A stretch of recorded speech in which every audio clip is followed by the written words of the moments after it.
Alors bonjour Meleskera. Bonjour. Aujourd'hui donc nous avons le plaisir de t'accueillir pour cette interview. En 2025 tu as écrit ton tout premier roman Les enfants du Salève Disparition. C'est ça. Et tu as publié le tome 2 là récemment, donc Les enfants du Salève Révélation. Est-ce que tu pourrais te présenter en quelques mots pour nos auditeurs ? Alors oui, je suis une fan de lecture depuis que j'ai 12 ans, parce que je m'ennuyais beaucoup, donc je lisais. Je suis devenue libraire pendant une dizaine d'années et puis après enseignante. Et aujourd'hui, je suis enseignante spécialisée au collège. D'accord, intéressant ce parcours qui est assez atypique, on peut dire. Mais encore plus atypique que j'ai découvert aussi la musique il y a pas longtemps, il y a 5 ans. Et je suis devenue musicienne également. Mais ça, c'est vraiment super chouette. En tout cas, ça fait des belles expériences. Et qu'est-ce qui t'a incité à te lancer dans l'écriture ? Comme je disais, j'ai toujours lu des livres, j'ai toujours connu les livres. Je voulais devenir éditrice avant de devenir libraire. Je me suis rendu compte que c'était très compliqué le monde de l'édition pour y entrer, donc je me suis rabattue sur le monde de la librairie, que j'ai adoré. Et je me suis toujours dit que j'écrirais un livre, mais je crois que je me suis toujours dit ça depuis que j'ai 10 ans, quoi. Et puis après, le Covid est arrivé. Et avec le Covid, l'idée de se dire mais qu'est-ce qu'on fait de notre vie, qu'est-ce qu'on devient, qu'est-ce qui se passe. Et puis cette idée de livre est revenue et je me suis dit mais si je l'écris pas, personne ne le fera à ma place et je vais avoir 40 ans et il faut peut-être que je m'y mette. Voilà. D'accord. Et ton livre, il prend place dans notre région. Pourquoi tu as choisi de faire prendre part dans notre région cette histoire que tu as écrite et pas ailleurs ? Est-ce que c'est juste parce que tu y habites, que tu aimes la région ? Est-ce qu'il y avait vraiment un choix Alors pas du tout, mais pas du tout. Non, je m'explique. C'est qu'en fait, je rêvais d'un bâtiment qui a vraiment existé, dans lequel j'ai passé beaucoup de vacances en colonie SNCF. Et j'en rêvais, mais peut-être toutes les semaines j'en rêvais, à chaque fois il se passait une histoire différente dans mon rêve, mais ça me hantait, je ne comprenais pas pourquoi je rêvais toujours de ce bâtiment, mis à part que j'y avais passé des vacances formidables. Et le jour où je me suis dit qu'il fallait que j'écrive mon livre, j'ai fait le lien automatiquement avec ce rêve qui était là tout le temps à ce moment-là. Et le jour où j'ai pris la décision d'écrire sur ce bâtiment, j'ai arrêté de rêver. D'accord. Donc je me suis dit c'est que ça devait être comme ça finalement. Je devais parler de ce livre. Et après donc j'ai parlé de ce bâtiment et il fallait que ce soit un thriller psychologique puisque c'est le genre de livre que j'aime. Donc j'ai inventé une histoire en partant de mes souvenirs que j'avais là-bas. Alors bien sûr, il y a de l'autobiographie dans ce roman mais pas que, heureusement, parce que si vous le lisez, vous allez vous dire oh là là, mais qu'est-ce qu'elle a vécu dans sa vie. Et voilà, tout est parti de là.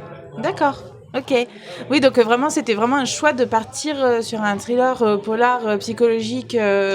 C'était vraiment ce que vous vouliez comme premier roman, en tout cas écrit de votre part. Oui, mais c'était pas. En fait, je l'ai pas écrit comme un premier roman. Je l'ai écrit comme le roman de ma vie. Donc j'ai mis tout ce que j'aimais, tout ce que je voulais. Je voulais qu'il soit parfait parce que dans ma tête, j'écris le livre parce que c'est le livre que j'ai voulu écrire toute ma vie. C'est pas mon premier livre.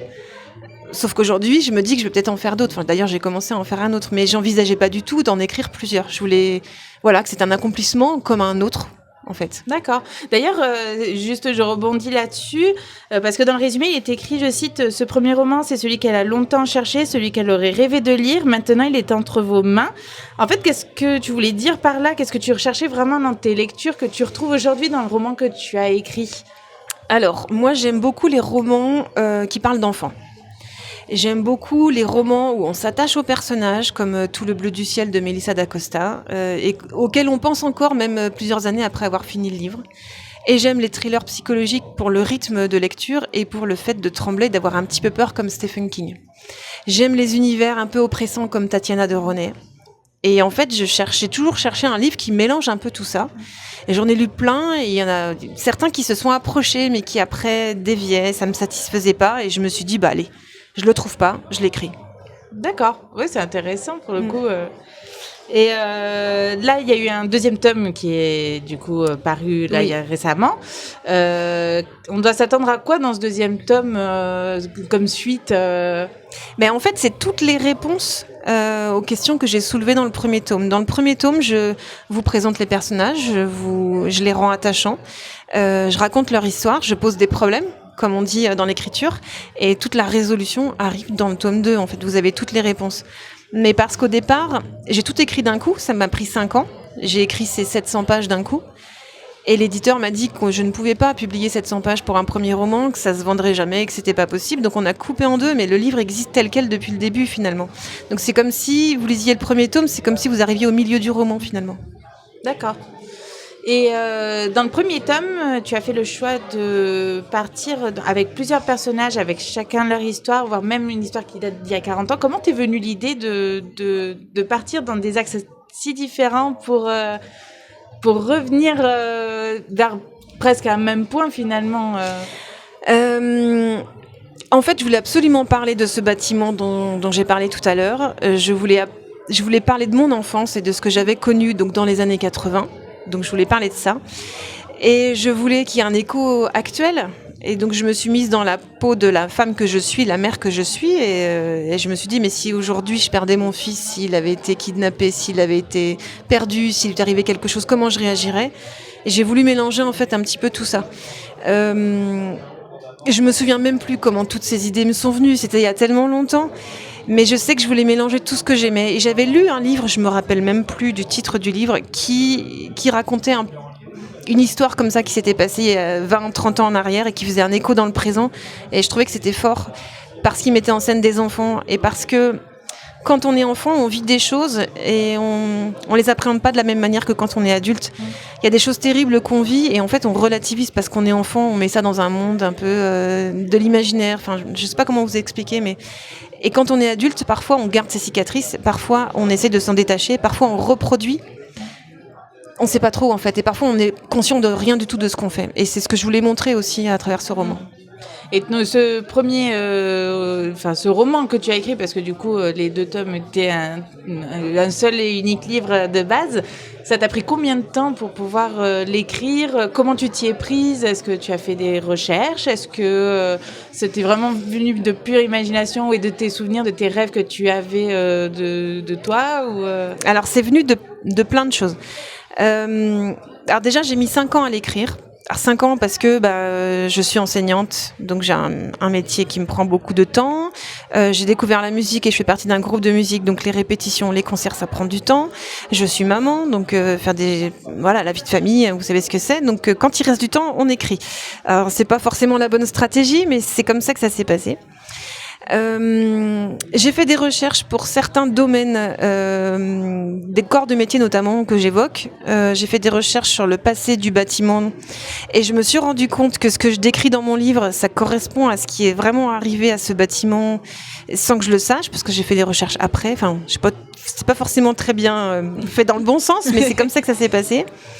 Et j'ai mis des cauchemars que j'avais faits dans mon livre, parce que je suis très influencée par Stephen King, comme je disais tout à l'heure. Et je trouve que les cauchemars sont tellement puissants que je les ai racontés. Bon, je les ai un petit peu transformés pour certains, pour que ce soit un petit peu plus crédible. Mais voilà comment j'ai construit mon livre. D'accord, c'est très intéressant. Et est-ce que tu as d'autres idées de romans, de projets ? Est-ce que tu veux toujours rester dans le polar, le thriller ? Ou est-ce que tu as envie d'explorer d'autres horizons ? Alors, comme au départ, c'était juste un livre.